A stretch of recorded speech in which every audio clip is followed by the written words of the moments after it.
Halo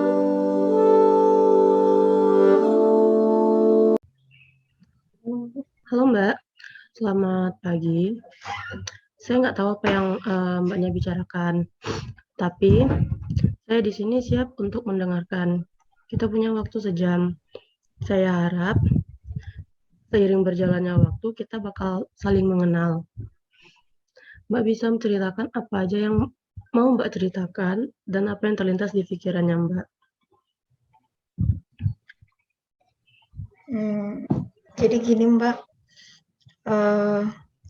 kan aku orang yang nggak percaya diri.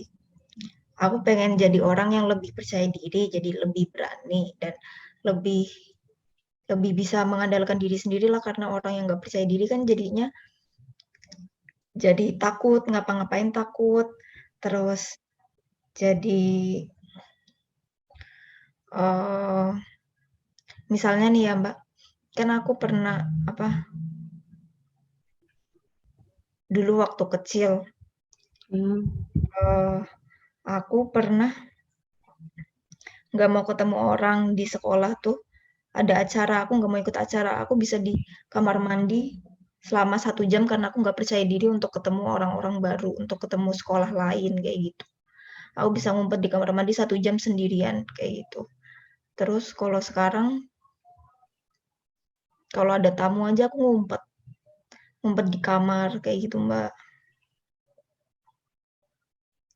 Padahal kan udah apa sih, udah gede ya, harusnya kan kalau ada tamu tuh nyapa keluar, atau seenggaknya kalau misalnya lagi makan dibilang, "Ayo Mas makan," kayak gitu. Kayak gitu, ngomong kayak gitu aja aku ragu gitu loh Mbak, aku nggak nggak percaya diri aja gitu.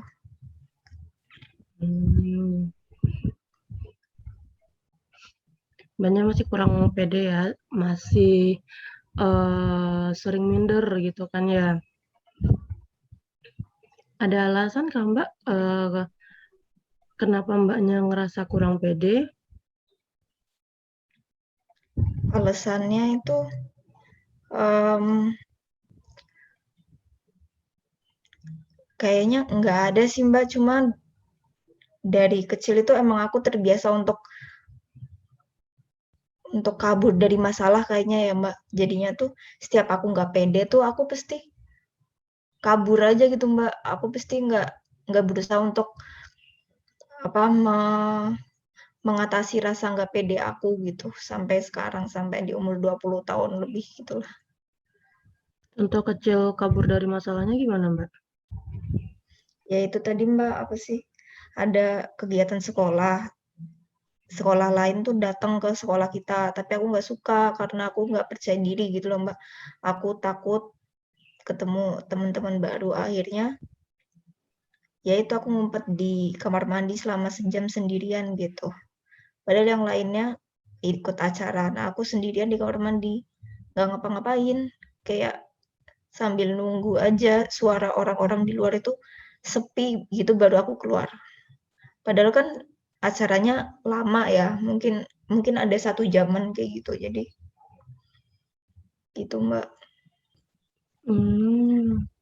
Pasti sesak ya Mbak, nunggu berjam-jam gitu di tempat yang dibilang sempit gitu kan ya. Ya, Terus ya gitu Mbak. apa hal yang akhirnya memotivasi Mbak, akhirnya Mbak tuh pengen berubah gitu? Yang memotivasi saya itu, ya saya kan udah gede ya Mbak, udah harusnya itu bisa ngandelin diri sendiri. Tapi saya nggak bisa kayak gitu Mbak. Saya masa mau nyapa tetangga aja takut, mau ketemu tamu aja takut, mau ketemu orang baru aja masih takut. Masih kayak anak kecil gitu deh Mbak. Udah pernah dicoba Mbak? Maksudnya apa namanya? Mbak coba untuk ngeberaniin diri nyapa orang duluan, misal teman mungkin, atau nggak usah, ibu-ibu tetangga, adik-adik yang ada di lingkungan rumah mungkin gitu.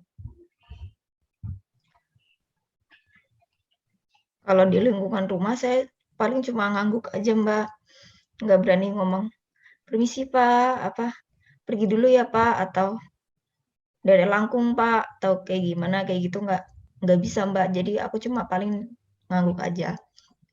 Terus kalau sesama temen tuh pernah kejadian kan, aku beberapa kali, nggak cuma sekali, Mbak, jadi tapi di lain orang. Misalnya aku nyapa orang, tapi orangnya itu kayak nggak gagas gitu loh, Mbak, kayak, "Eh, tumben-tumbenan orang ini nyapa kok." Kayak kayak aneh aja gitu responnya, kayak nggak apa sih, saling pandang sesama sesama mereka itu saling pandang gitu loh, Mbak. Kayak kayak, "Hafsah, ini siapa?" Malah kayak gitu. Mmm, Mbaknya ngerasa, mereka ngira kalau misalnya Mbaknya, kenal banget gitu ya? Iya, Oke.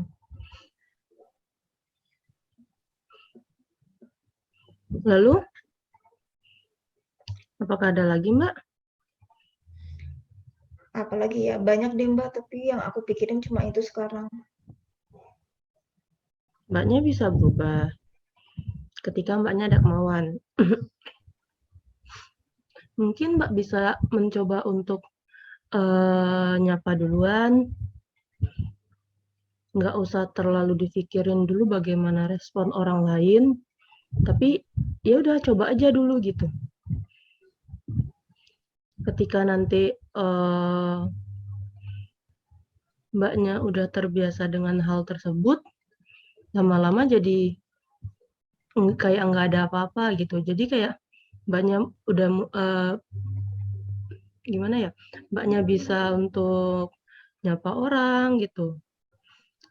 Masalah percaya diri dan nggak percaya dirinya itu tergantung di Mbaknya gitu. Kalau Mbaknya yakin mau berubah, berarti Mbaknya harus berusaha untuk biar gimana pun harus terlihat pede gitu di depan orang lain. Iya, Mbak. Susah sih, Mbak, karena aku udah bertahun-tahun kayak gini kan, Mbak, jadinya. Kayak udah refleks aja gitu. Kalau orang lain nyuekin apa sapaan aku langsung ciut, langsung rendah diri. Hmm, Gitu, Mbak. ya sulit emang Mbak, karena seperti yang Mbak bilang udah bertahun-tahun kan ya. Terus ketika kita berusaha untuk nyapa, responnya malah nggak sesuai dengan dugaan kita gitu kan ya. Jadi ya emang sulit, tapi Mbaknya harus mencoba gitu. Iya, saya hmm, ya nanti saya coba deh, Mbak, saran Mbak.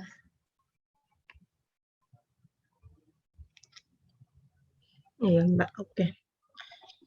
Berarti apa namanya, sesi kita hari ini Mbaknya harus lebih percaya diri lagi, harus berusaha untuk eh, berusaha untuk berani untuk menyapa orang lain lagi.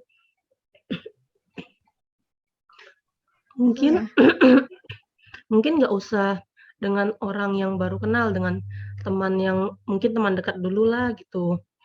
Misalnya senyum, sapa dulu, atau apa gitu.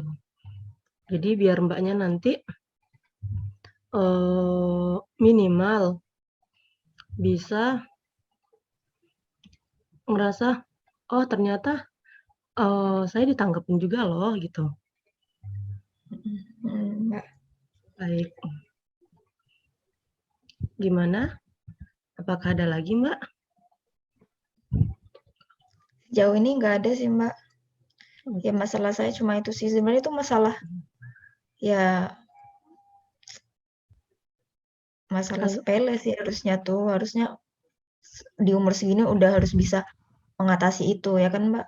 mhm, kelihatan sepele, Mbak, cuman kan berdampak juga bagi, apa namanya, ke lingkungan sosialnya kita gitu, bagaimana kita harus menyesuaikan diri dengan orang lain akhirnya, bagaimana kita harus menyesuaikan diri dengan sosial.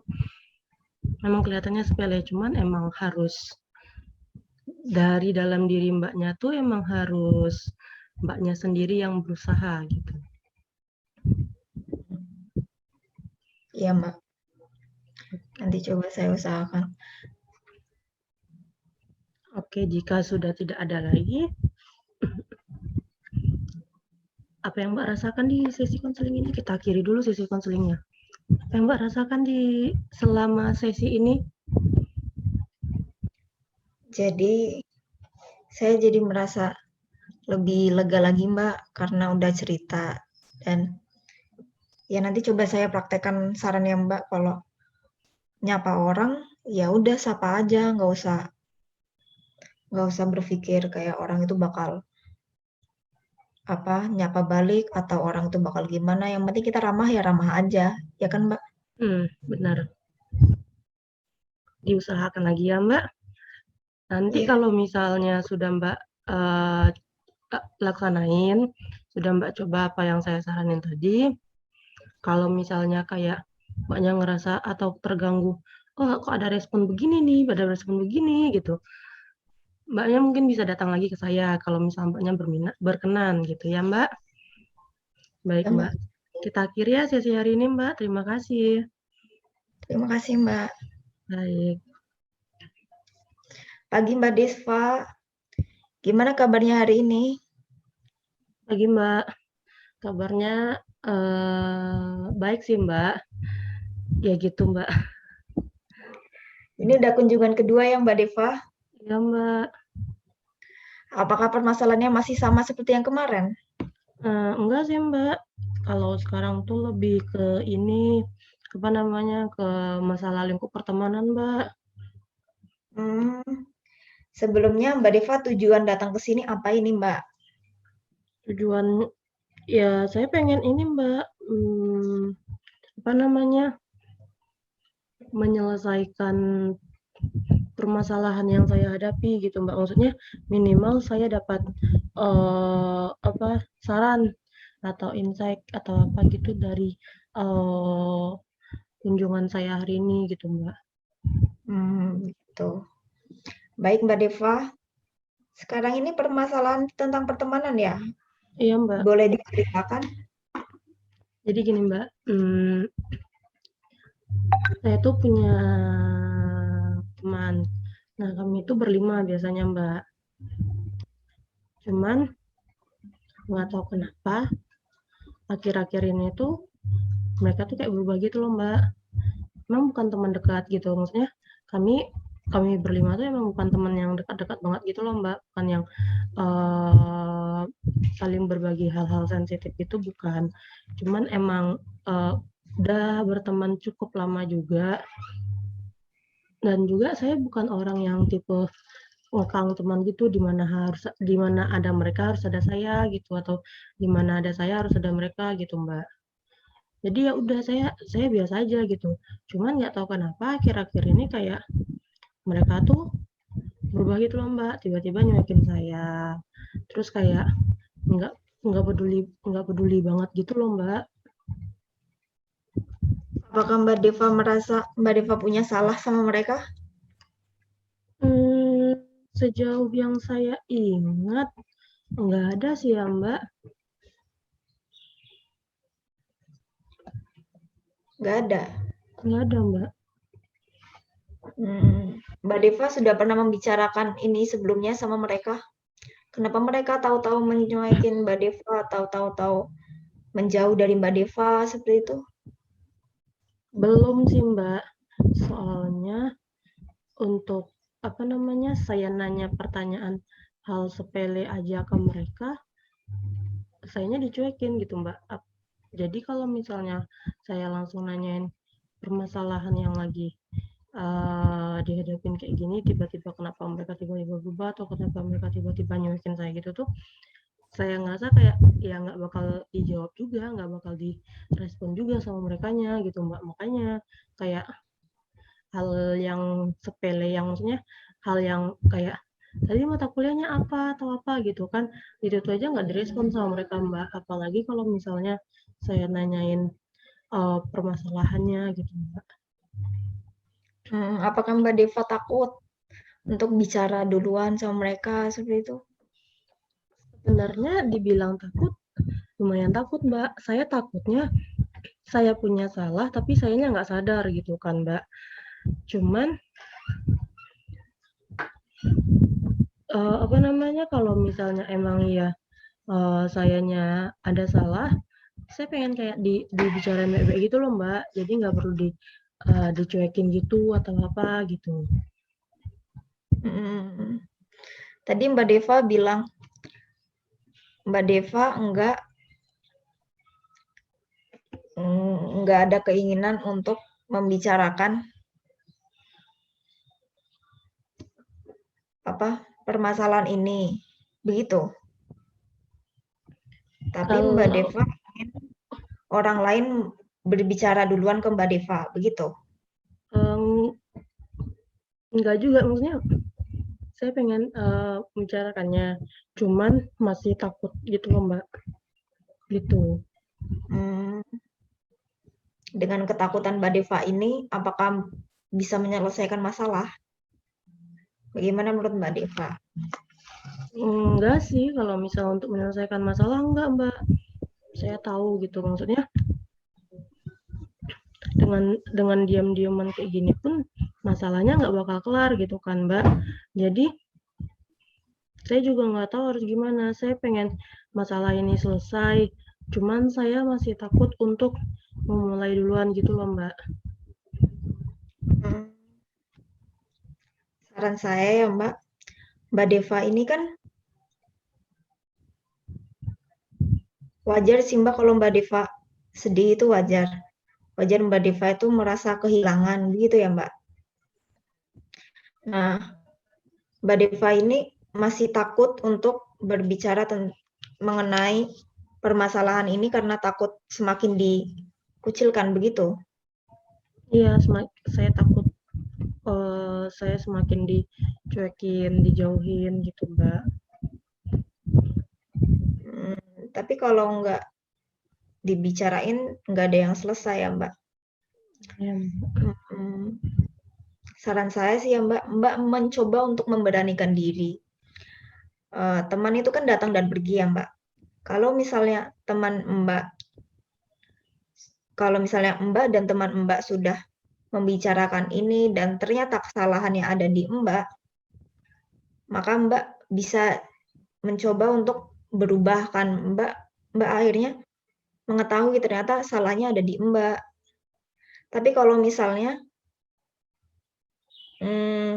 kesalahan ada di mereka, itu artinya dan mereka tidak mau berubah atau mereka tidak bisa untuk diajak kompromi, maka itu adalah lingkungan yang tidak bisa Mbak atur.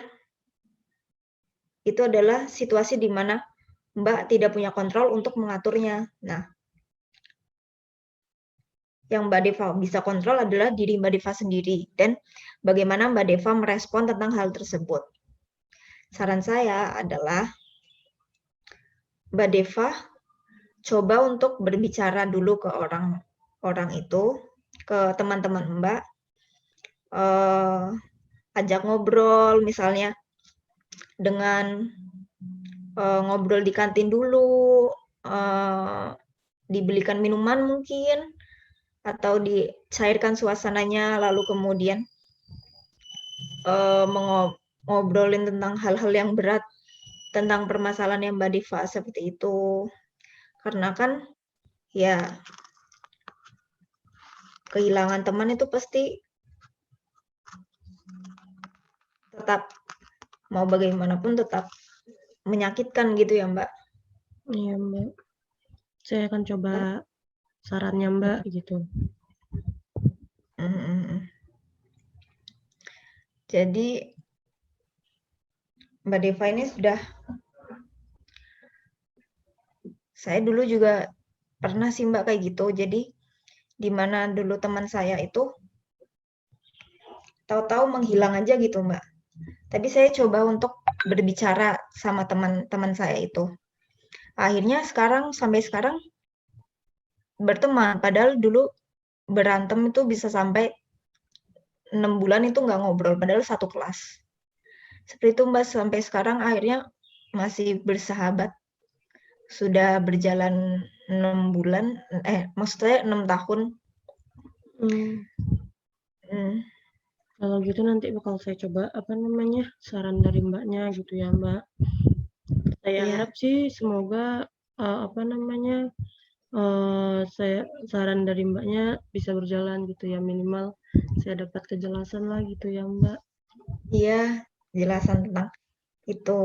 Nah, ingat lagi ya saran saya kalau misalnya memang mereka sudah tidak mau untuk berteman lagi dengan Mbak Deva, ya udah apa mau dikata karena orang lain kan tidak bisa kita kontrol ya Mbak. Teman kan juga datang dan pergi gitu ya Mbak. Lebih Mmm, baik Mbak fokus dengan orang-orang yang mencintai Mbak atau menyayangi Mbak, teman-teman yang ada untuk Mbak, begitu. iya, Mbak. Makasih ya, Mbak, atas sarannya, Mbak. Saya coba sarannya Iya, dulu. iya, baik. Kalau gitu ada lagi yang mau dibicarakan Mbak? Mau diceritakan? Nggak ada sih, Mbak. Cuman itu kalau untuk saat ini cuma itu doang. Baik. Jadi kita tutup ya Mbak konseling hari ini. Iya, Mbak. Kalau boleh tahu bagaimana perasaan Mbak selama sesi hari ini? Saya lumayan lega sih, Mbak, lumayan tenang gitu. Maksudnya minimal saya dapat saran, saya tujuan saya ke sini pengen, dapat saran gitu kan. Nah, saya mendapatkan sarannya gitu, Mbak. Jadi saya lumayan lega gitu sih, Mbak. Jadi tujuannya tercapai ya Mbak? Iya, Mbak, tujuannya tercapai. Oke, baik. Terima kasih Mbak Deva sudah datang untuk konseling hari ini. Iya, Mbak, terima Kalau kasih gitu kembali. saya tunggu konseling berikutnya ya Mbak. Iya, Mbak, makasih, Mbak. Terima kasih kembali.